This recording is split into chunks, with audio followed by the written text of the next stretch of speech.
नमस्कार शेतकरी मित्रांनो, मी गणेश यादव तुमचं माझ्या यूट्यूब चॅनलमध्ये स्वागत करतो. तर आजचा विषय असा आहे की आज आपण गावाकडे जात असताना आपल्याला रस्त्याच्या कडेला हे ऊस तोडायचं यंत्र दिसलेलं आहे. तर आपण जवळ जाऊन याच्याविषयी आपल्या शेतकरी बांधवांना थोडीशी माहिती देण्याचा प्रयत्न करणार आहोत.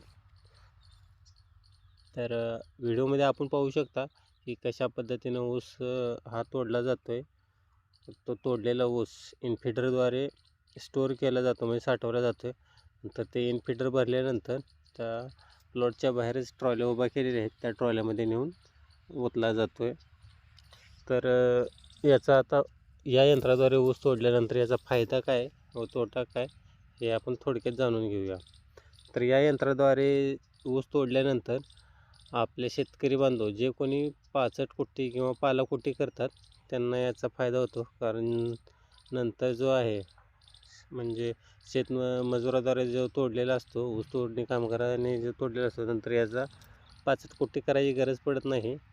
त्याचप्रमाणे या मशीनं तोडल्यामुळं आपण ज्या पद्धतीने म्हणतो की शेंडा बुडका एक, तशा प्रकारे ही मशीन शेंड्यापासून फार बुडक्यापर्यंत ऊस तोडून कारखान्याला घेऊन जाते. तर याच्यामध्ये पुन्हा जे खुटरं मारण्याचा प्रकार येतो तो कमी होतो आहे. आपण पाहू शकता कशा पद्धतीने याचं पाचड हे पूर्णतः एकदम लहान लहानमध्ये केलेलं आहे, एकदम कुट्टी केली आहे. तसेच याचं जे खोडवा कटर मारल्याप्रमाणे याला आता खाली काहीच शिल्लक नाही. ऊसाचं बेट म्हणून तुम्हाला इथं ओळखूसुद्धा येणार नाही. तर हे याचे आहेत फायदे.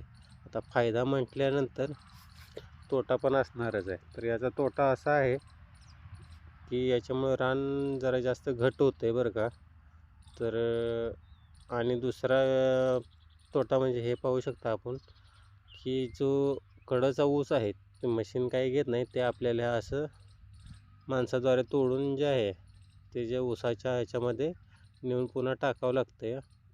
तर मग आपण पाहिलं की कशा पद्धतीनं जो भरलेला इनफिडर आहे तो इकडं आणून या रिकाम्या ट्रॉलीमध्ये अनलोड केला जातं आहे. व्हिडिओमध्ये आपण पाहू शकता.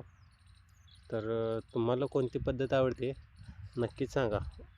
ऊस तोडणी कामगाराकडून तोडणे किंवा असं मशीनद्वारे तोडलेला ऊस तुम्हाला चांगला वाटतो. व्हिडिओ आवडल्यास नक्कीच लाईक करा आणि आपल्या चॅनलला सबस्क्राईब करून घ्या. धन्यवाद.